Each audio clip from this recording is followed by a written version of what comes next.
first turn on the system, reach behind, there's a switch back here, and turn it on.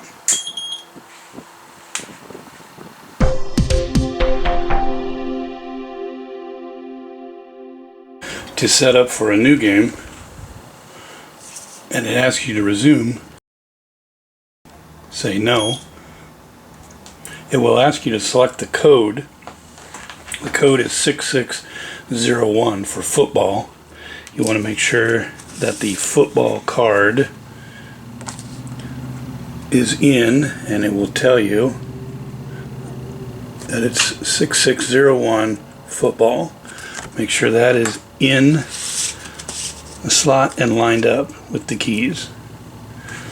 If you need to, enter the code 6601 and press enter. It will ask you about radio settings. You just click yes, broadcast 1, channel 01, and then it sets the initial start for the clock.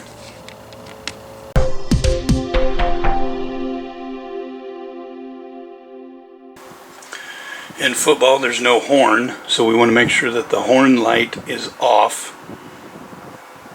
In other sports, they may use the auto horn. We do not in football.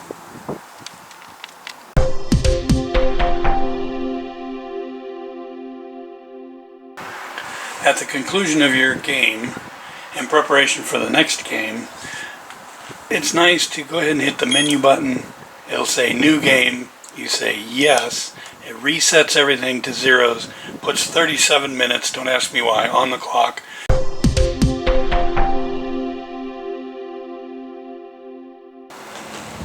At the conclusion of a game, when the time has finally expired in the fourth quarter and there's no overtime, and you need to move to the next game, hit menu, and the first question is, do you want a new game? And you say yes. It will wipe the scores, wipe the balls on and the down in distance indicators. It automatically sets 37 minutes on the clock, but again, you can change that to be 10 minutes. Enter, and you're ready to go. That also reset the timeouts as well as the quarter that we're in.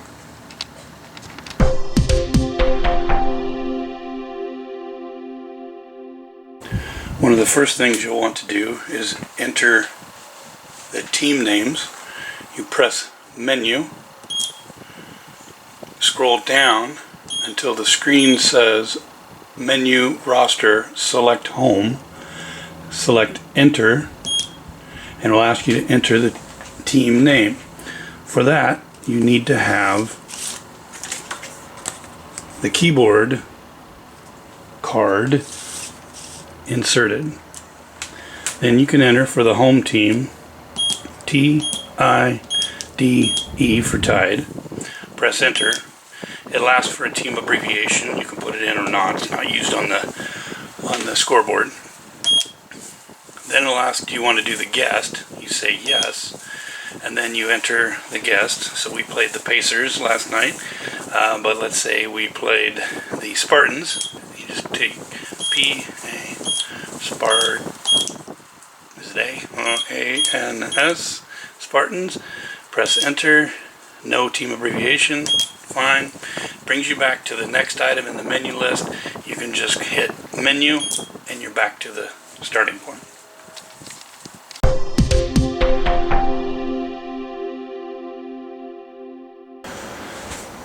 In youth football, in between games, there is a 10-minute period.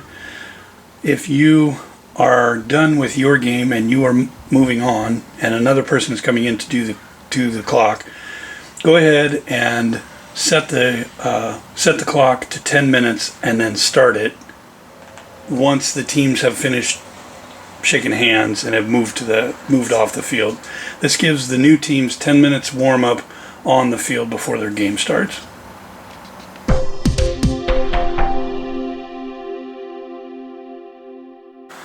To set the main clock, use the set main clock button. Press that. It will bring this up. You'll enter how many minutes you want. So 10 minutes, and press enter. This now says 10 minutes, and the scoreboard also says 10 minutes.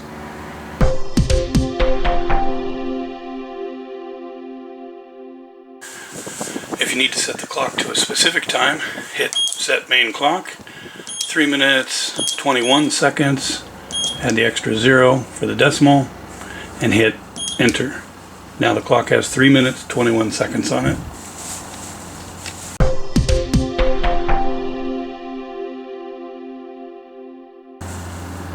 During the game, the clock starts and stops with this over here. This button rocks forward to start the clock, and you'll see the clock ticking down, and then the start button is lit up, and you press it back to stop. You can also use this start button, but it's much easier to use this rocker switch.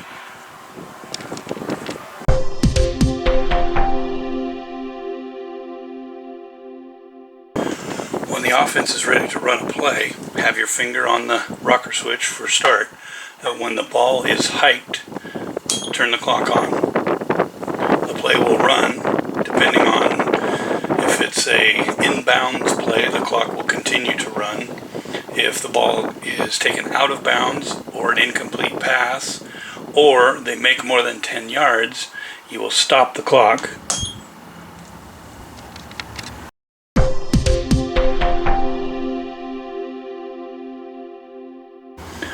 When a play starts, let's say the clock is not running, when they hike the ball, you start the clock.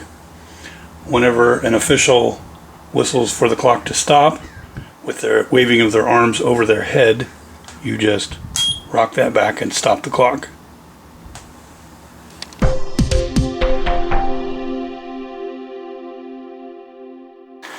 After you stop the clock, if it was more than 10 yards gained, the official, once the ball is set at the new line of scrimmage, he will wind the clock with his arm moving in a circular motion. At that time, you turn the clock back on. The clock only stops on a first down until they set the ball after the first down.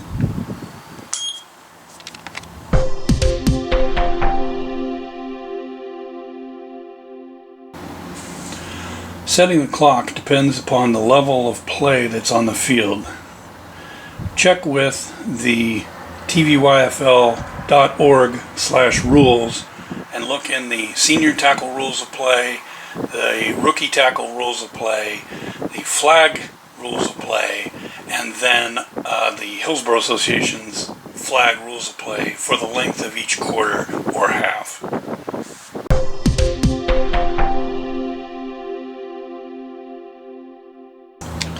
For 3rd and 4th grade tackle football, it is a running clock. It stops on timeout and injuries. It also stops after a touchdown until the moment the ball is placed at the 40 for the opposition to take over on offense. Then you start the clock again. Otherwise, it's just a running clock.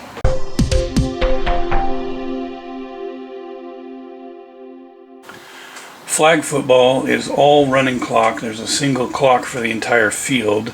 So you will set up the clock with the correct number of minutes. You do not need to keep track of down and distance. You just start the clock when it's time to go.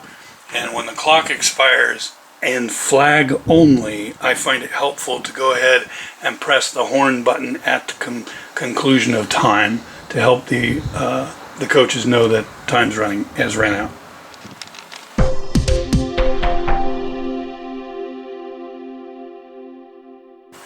At the end of a quarter, the clock winds down. Let it continue to run when the play is in play. The officials will stop play on the field. You just let it set. After it's done, and you're ready to change to the next quarter, so in our case, we're moving from the first quarter to the second quarter, there's a quarter plus 1 button right here.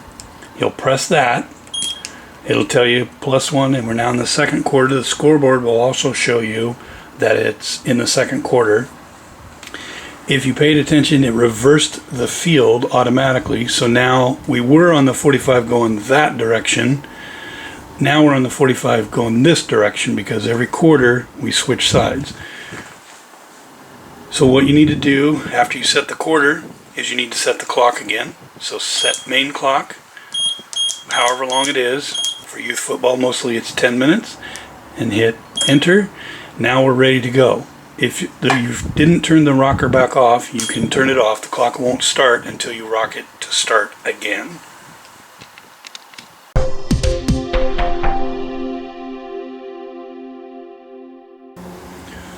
Setting the ball location, down, distance to go. This is the most complicated part of the process. When there's an initial kickoff, let's say that we are the receiving team, so we're home. The visitor is always the guest. When we receive the kickoff and then the play stops, then what you want to do is hit possession. So that indicates that home has possession. Tells you home has possession. The next thing it's going to ask you is play direction. Which direction on the field are they going? Let's say we're going this way. So I hit the number 3. It'll tell you. Hit the number 3. Then it will ask you which side of the field are you on? Are you on the left side of the 50 or are you on the right side of the 50 with you going this direction? Let's say that we're on the left side of the 50-yard line, and let's say the ball was brought out to the 37-yard line. So you say, it comes up, says ball on the 20, you say I want it on the 37, you hit 37 and hit enter. At this point, the clock and the scoreboard both show the ball is on the 37-yard line. It is first down, 10 yards to go. And this little indicator shows that you are on the left side of the 50-yard line going that direction. There's 3 minutes 4 seconds left on the clock. This little down arrow that's up here, excuse me, this little down arrow indicates that the clock is winding down, is all that indicates.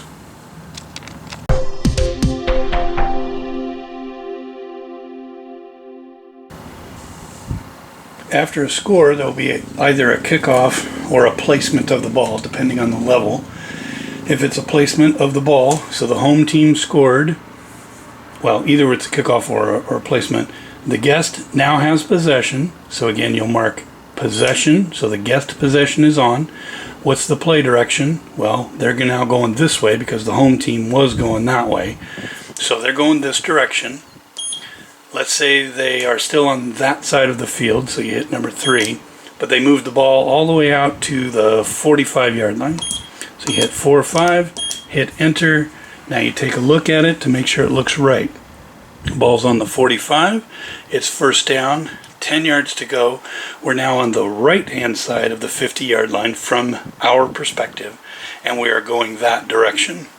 In this case, there's 6 seconds left on the clock.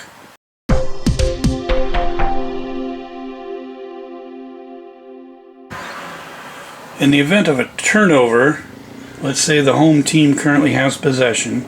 You know that who has possession. You can look at the scoreboard, and next to the score is a tiny little football as to who currently has possession.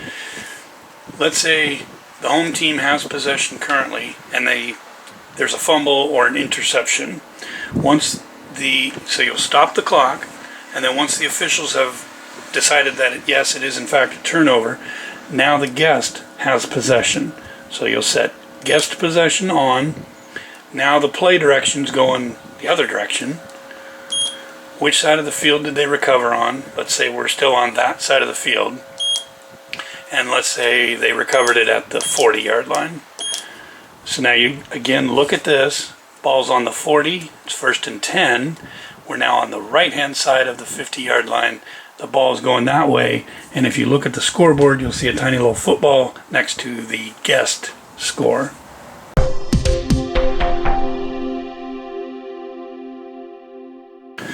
At the conclusion of the play, assuming there was no penalty, you'll need to change the down and distance. And how you do that is, first thing you do is press this ball on button. It will now ask you which side of the field you are on. So we are, let's say, still on the left side of the 50, so I hit the number 1. and it will say, okay, the ball was on the 37, where are we now? Let's say we gained 5 yards, so now we're on the 42-yard line, and we say yes, press enter. Is it 2nd and 5? Well, we haven't made any mistakes, so yes, this is correct. It still shows we're on the left side of the 50, going that direction. And when ball's on the 42, 2nd down, 5 yards to go. Press enter. The clock and the scoreboard now say ball's on the 42. It is 2nd down, 5 yards to go. We're on the left side of the 50, going that direction. And there's 2 minutes 38 seconds left on the clock.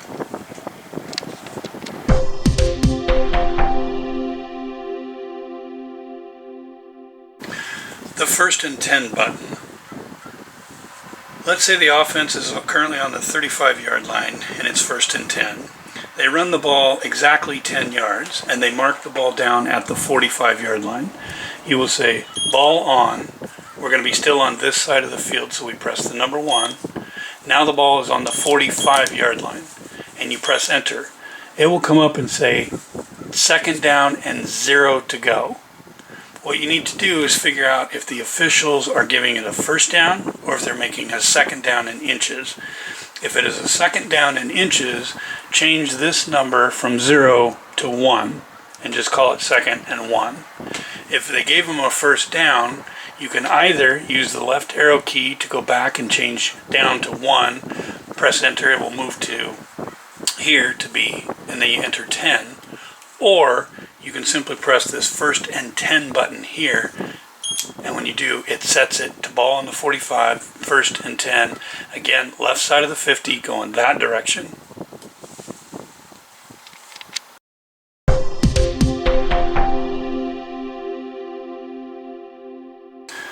In the event of an incomplete pass, the easiest way is just to increase the down by pressing the down +1 button one time. It will move it from 1st down +1 to 2nd down. Now it's balls on the 25, 2nd down, 10 yards to go. Left side of the 50, going that direction.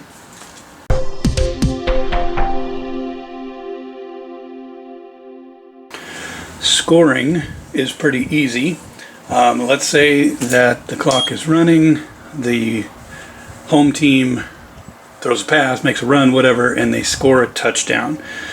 When the officials blow their whistles, you stop the clock, but wait a moment to make sure that there's no penalties, and you have to wait for the head referee to signal a touchdown. If it's a touchdown, and let's say the home team scored a touchdown, over here you have the scores are in the left-hand column.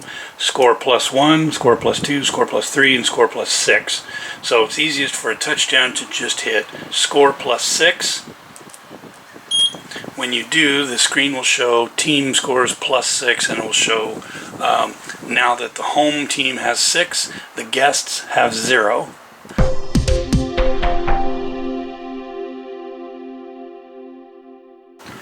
For the extra point attempt, it is an untimed down, so you do not start the clock for that, whether it's a 1-point extra point kick or a 2-point conversion. Do not start the clock for that. If they make it, well, if they miss or don't make it, you don't do anything. But if they did a kick, it's worth 1 point. If they ran it in, it's worth 2 points. So you would press the appropriate button. You can also press score +1 twice to get 2 points if you want, but it's easier just to hit score +2. Reminder that for youth football, at the lower levels, those extra points are reversed. A kick is worth 2 points and a run is worth 1 point.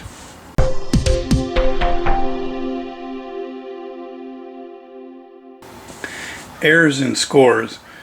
If you've entered an incorrect score, you can reduce it by pressing the score -1 button, and it will take 1 point off. If you have given at youth football a 2-point conversion, a run, which is actually only worth 1 point, but you've given them 2 points, press the -1 button to take 1 point back off the scoreboard.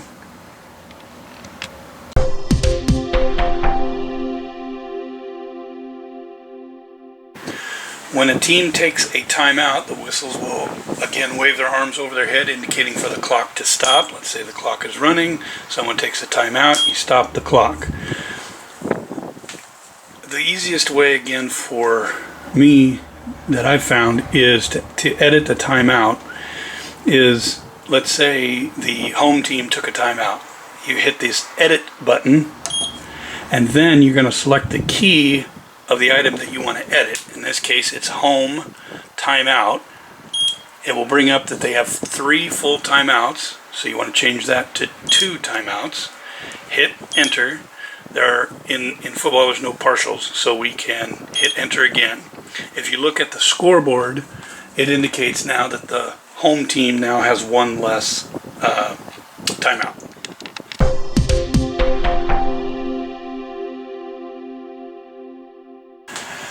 Let's say this next play was ran and there was a penalty marker. So you will, let's say the clock is running and then the play ends, the officials will wave their arms over their heads indicating to stop the clock. You stop the clock. If there's a penalty marker, we don't change anything yet on the board. Okay? So the official, we have to wait for the officials to declare what the penalty was and what the penalty assessment is. Once that is done, let's say it was offside or false start by the offense. So the easiest way that I have found to do it is, again, you would go, remembering it's 2nd and 5 on the 42. If they are penalized 5 yards, we're going to go on this side of the field still. So we're on number 1. Let's say we move back 5 yards. So we're now back to the 37. It will automatically think that was a valid play and it will try to move the down to 3 with 10 yards to go. This was a penalty, so the down is actually still 2nd down with 10 yards to go. So you want to press this arrow button so you can see the blinking asterisk is next to whatever you're editing. So if you hit the left arrow 1 time, it moves the asterisk next to the down. Now you press number 2 and then you press enter. It will move it automatically to the 10 yards to go, which is fine, that's correct. So you press enter again. Now we're on the 37 again, but it's 2nd down and 10 yards to go.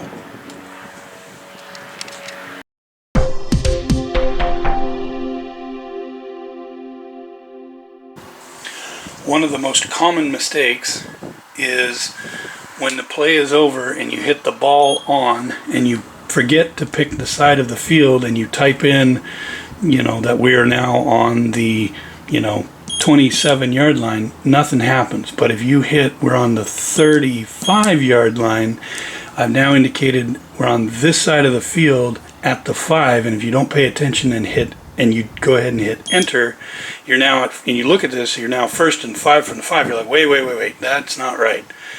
Hit clear and no, and it'll take you back to where you were. Now you do it again. Oh, that's right. Ball on. We're on whichever side of the field. Maybe we're still on that side of the field. Instead of on the 45, we're now at the 48. Press enter. We're 2nd and 7. We're on the left side of the 50, going that direction. Press enter. We're good to go.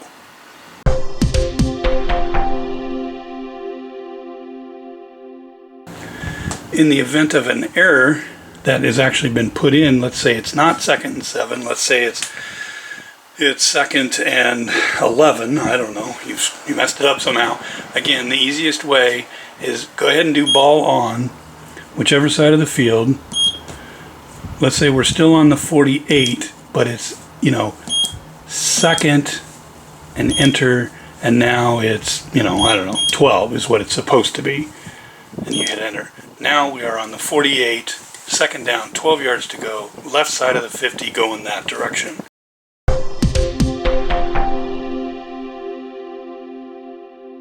Again, the mistake that's made most often is when you're setting the ball, is you press ball on and you forget to select which side of the field you're on. Or you set the incorrect side of the field. Let's say they've crossed the 50-yard line and we're now on that side of the field at the 45-yard line. You want to make sure that you've pressed this side of the field and the ball can still be on the 45-yard line. It's just on that side of the 50 now. And then in this case, it would be a 1st and 10 from the 45. Again, if you look at the indicator, it is now on the right-hand side of the 50-yard line with the arrow pointing that direction.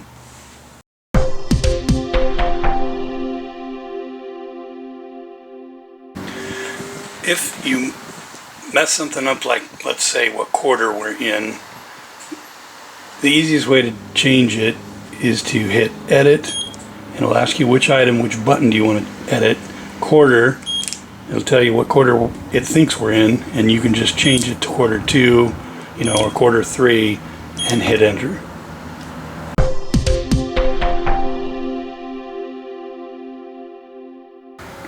There are a number of other buttons available. We don't really use any of them at youth football level. You're welcome to read in the manual about what they do, but we don't keep track of yards rushing, yards passing, number of first downs, any of that kind of stuff. We don't enter player information, so there's none of that. That's pretty much it.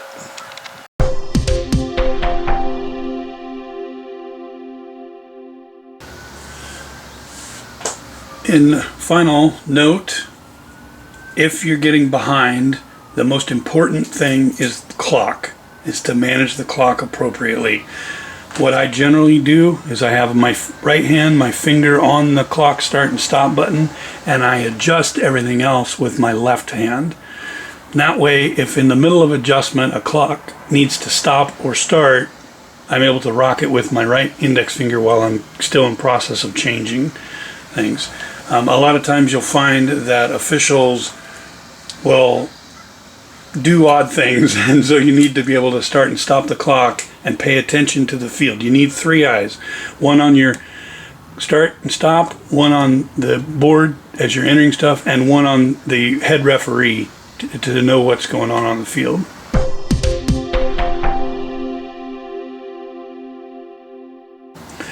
The official Daktronics manual for this 5000 series machine for football specifically can be found in this folder, which is generally that direction by the window.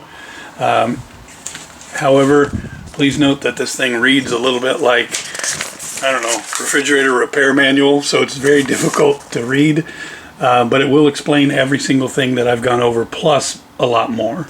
So if you're interested, certainly read this. It tells you how to do possessions. This is what you need to do. The home possession is on, play direction, side of field, ball on, etc., etc. Everything that we just talked about. And there's coverages of all the different menu items that it does. So if you want, you can also refer to this.